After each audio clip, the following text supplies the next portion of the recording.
Oh man, that is juicy.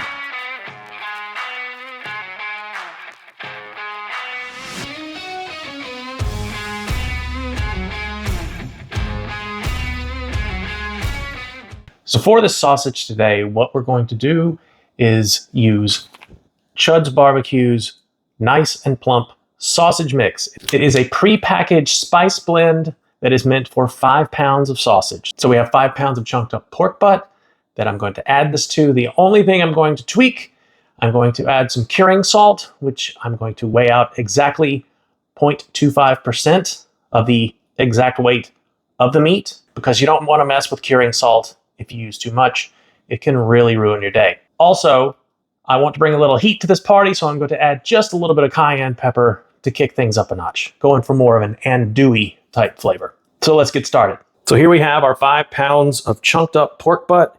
You want to make sure it has plenty of fat. I'm going for somewhere between an 80-20 to a 70-30 meat to fat ratio. It's going to help things be juicy, and it's going to make for a nicer sausage. I have added in the pre-packaged Chud's mixture, and I've added in my curing salt and my cayenne pepper. I'm just going to mix it up. So the process I'm taking to make this sausage is going to take me 3 days. First day, I'm just seasoning the meat. I'm going to let it hang out in the refrigerator for 24 hours. That's going to give all the spices time to marry with the meat. It's going to help make a nicer finished product at the end of the road.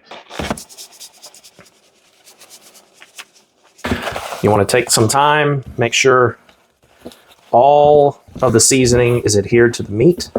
By doing it in advance, this is going to allow the salts that are in the spice mixture to penetrate the meat and make for a more flavorful sausage in the finished product.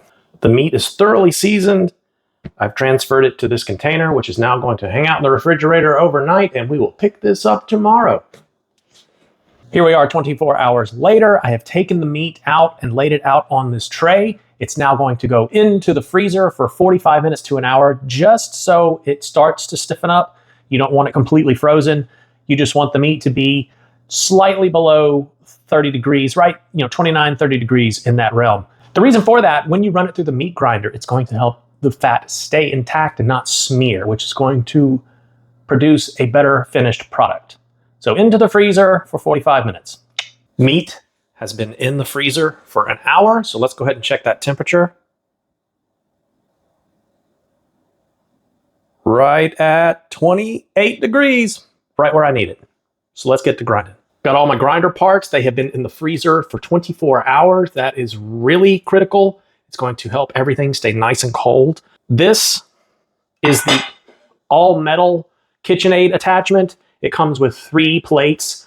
They don't exactly tell you what size they are. I'm pretty sure this is a 10mm plate. It is the coarsest of the plates that they have in it. If you are looking to get into sausage making and you don't want to spend a lot of money specifically on a meat grinder, this is a great way to dip your toe into the water. I will suggest KitchenAid offers a grinder that is a lot of plastic parts. I would recommend spending a little extra money and getting the one that's all metal. Flip on to setting number 1 and start to grind.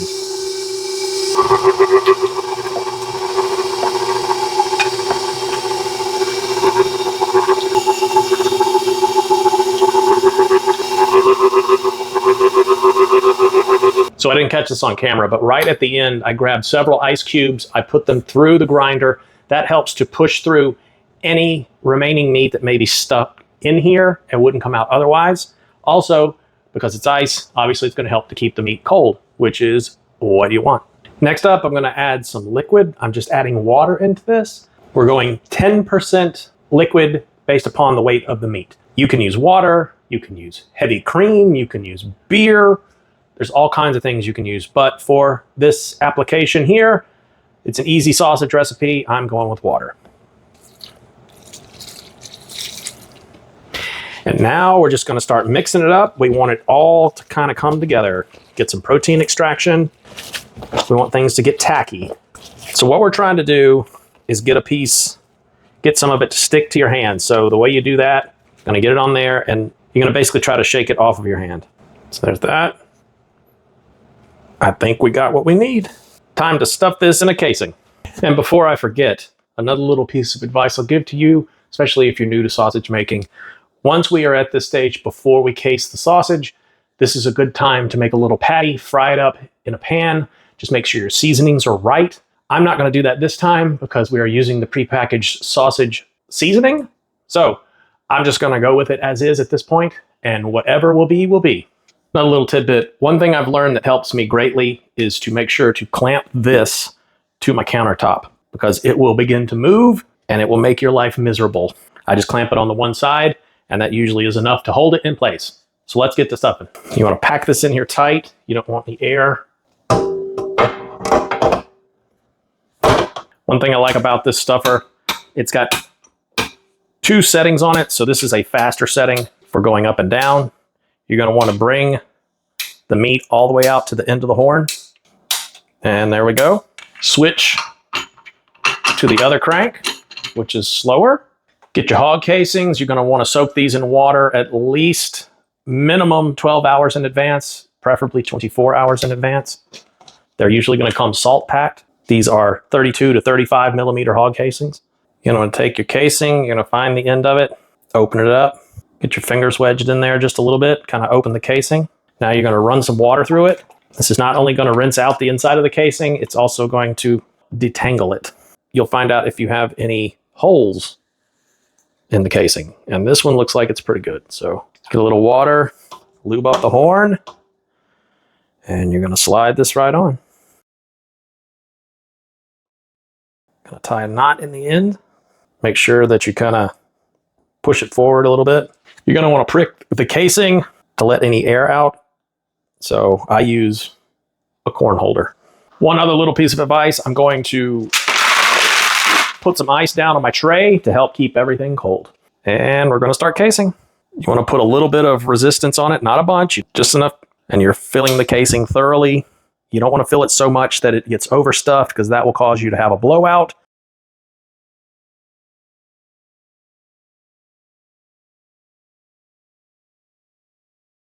I'm going to leave this end open until I link it, and then I will tie this off at the end. That way, if it moves left or right, it won't potentially break the casing. I'm going to go ahead and finish the rest of this off camera, and I'll bring you right back. So got everything cased up.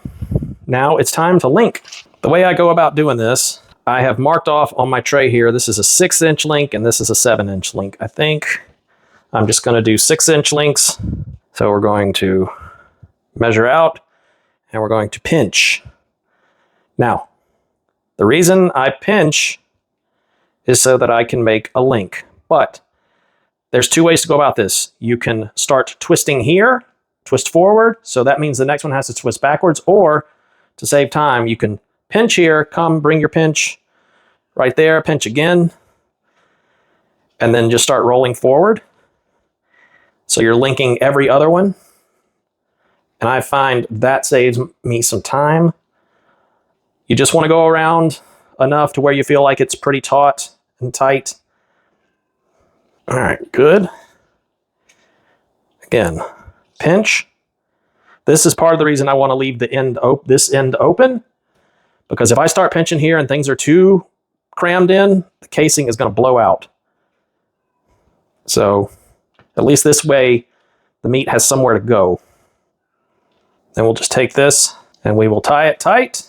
So I'll get this all tied up. I'll get this roll linked up, and then I'll bring you right back. And there we have it. I only had one minor blowout, and that was right where I cased this link here. So I'm going to call that a success. So I have this on an elevated rack. You don't want them touching each other as best you can. And you need airflow all around it, so that's why it's elevated. This is going to go into the refrigerator overnight. It's going to dry the casings out.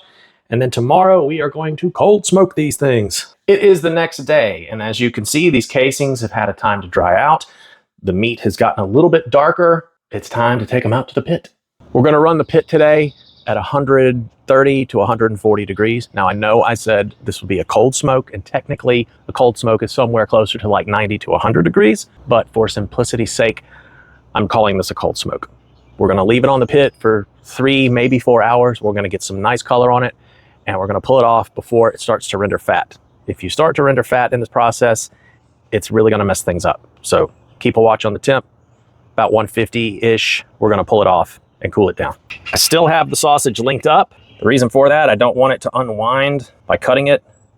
The smoking process is gonna dry these casings out even more. You just wanna make sure you keep them spread apart so they get smoke on all sides. Gonna keep a nice smoky fire, keep the dampers closed down most of the way, and let it roll. We're an hour and a half into the process, so let's see what we got. Woo, warm. Oh, those are looking good. So what I'm gonna do now that these casings have had a little bit to dry out, I'm gonna go ahead and snip these apart. We're gonna go ahead and line these up. We're gonna flip them over so it gets smoke on both sides. Make sure they're not touching. 3 hours in, and here is what we're looking like. Gonna take a quick temperature reading. I've been probing this little one just to give me an idea of where we are. Currently sitting at about 123, 125 degrees. Gonna stick this probe in about halfway. I'm gonna ramp temps up now, get this up to 150 degrees internal, and then I'm gonna pull them off and shock them in an ice bath. All right, we've hit our desired internal temperature. Oh man, those things look nice. Now I'm gonna shock the casings and throw these in an ice bath. Pop the lid on because these flies are going nuts out here. These are gonna stay in here until they reach about 90 degrees internal. So sausages are cooled down. I'm gonna wipe this one down, get all that soot off from the grates. Sausages we took to 150 degrees, we pulled them off, we shocked them in an ice bath. Now, these are gonna go back on until we hit 165 internal, and we're going to slice into these things and see what we got. And I'm gonna take the rest of these inside, I'm gonna dry them off, and I'm gonna vac seal them for later use. We've hit the internal temperature that we need, 165 degrees, so let's see what we look like. Whoo! Looking good, nice and taut. Let's pull these suckers off and see what they taste like. Oh man, that is juicy. Look at that. It smells amazing. All right, let's get a taste of this. Woo! Nice little heat kick from that cayenne pepper right at the end. Ooh, yeah. Oh, God, dog, this is great. And if you're wondering if that casing has a snap to it, yum. If you're thinking about giving sausage making a try, this is a good place to start. This sausage blend, the Chud's barbecue seasoning packet, it's really good, and I'm gonna be getting more of it. It's kind of a base that you can start with, and you can tinker with it and toy with it and make it your own thing. You can add things to it. This is some good stuff. If you found this video helpful, consider giving me a like, a subscribe, or drop me a comment. I would greatly appreciate it. Each time you do that, it helps to push me out to just a few more people. So help me to continue to spread the word. And as always, get up, go out, cook some good food, be a little bit better tomorrow than you were today, and I will catch you next time.